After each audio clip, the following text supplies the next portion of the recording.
Welcome to Carol and Gary's See America Tour. Hello everyone! After a 4-hour drive on the 4th of July, Carol, Jasper, and I made it to Salt Lake City, Utah. Salt Lake City was founded on July 24, 1847, by a group of Mormon pioneers led by Brigham Young.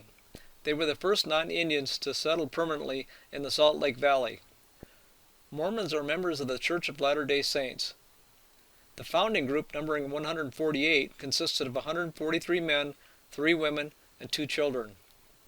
The Mormons came to the valley in search of a region where they could practice their religion free from hostile mobs and persecution.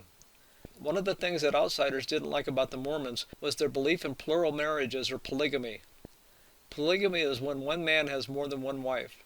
Brigham Young himself had 55 wives, 16 of whom bore 59 of his children.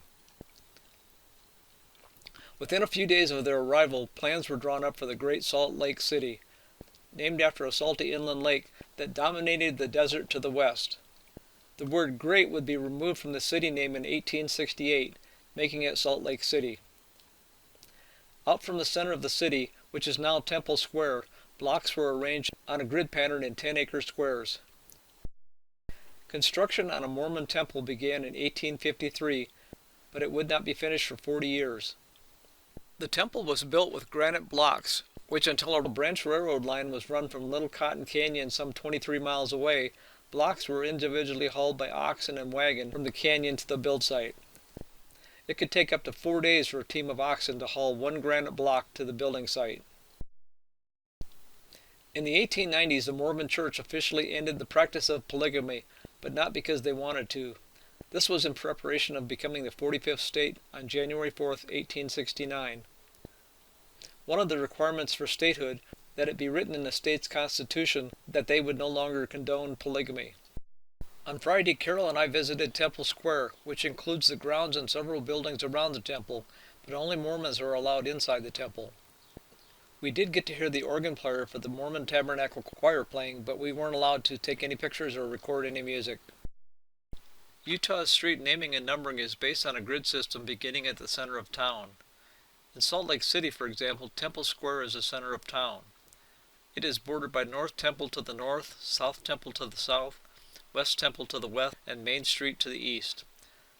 The intersection of South Temple and Main Street is considered to be grid coordinates 0 and 0. From the center, where the grid coordinates are 0, 0, the street names are incremented by 100 and are named by their position relative to the center. The names of streets running north-south and positioned to the east of Main Street are named 200 East, 300 East, and so forth. The same logic applies to the other 3 sides. So if you're looking for 300 South and 500 East, you know that the location will be 3 blocks south and 5 blocks east of the center of town. All the cities in Salt Lake County adhere to this rule.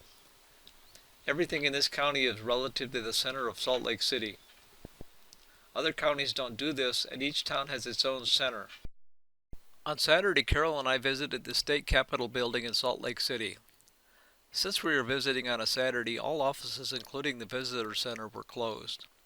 As I said earlier, Utah was admitted to the Union on January 4, 1896, becoming the 45th state.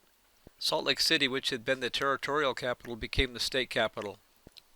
Heber Wells was elected to a 4-year term as the first governor of Utah. The governor of Utah was initially limited to 3 4-year terms, but all legislative term limits were repealed by the Utah legislature in 2003. Utah did not initially have a lieutenant governor position. The Constitution of Utah said that the Secretary of State would become governor if something happened to the governor. It wasn't until 1976 that a lieutenant governor position was added to the state constitution. The ground floor of the Capitol seemed very drab and mundane. Pictures of previous governors along with a few artifacts about Utah's history was on display. Simple cast iron stairs led to the second floor.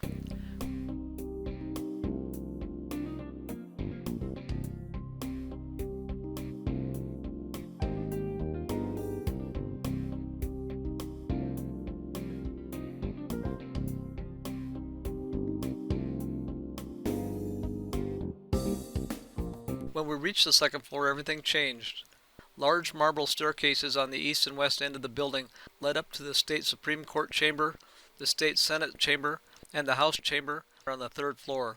Most of the state Supreme Court business is conducted downtown in another building, but the historical courtroom is used several times a year for ceremonial functions. The governor's office, including a private office and a separate ceremonial office as well as staff offices, took up much of the second floor.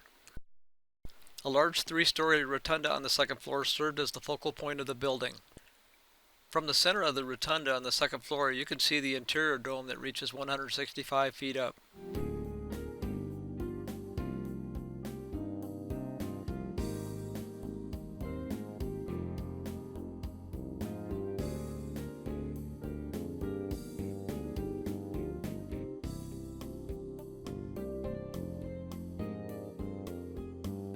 Large half-moon-shaped murals are painted at the top of the marble staircases. Over the span of 5 days in Salt Lake City, we experienced 2 significant windstorms, a holiday, and a weekend, so we didn't get a chance to do much sightseeing, but we did manage to fix a couple of minor problems in the motorhome, so overall it was a successful stop. We have very slow internet at the campground we were at, so I'm going to allow extra time for uploading this video before we're leaving for Arches National Park on Tuesday. If you like this video but have not yet subscribed, please do so to be notified of future videos, and as always, feel free to share with your friends. Thanks for watching.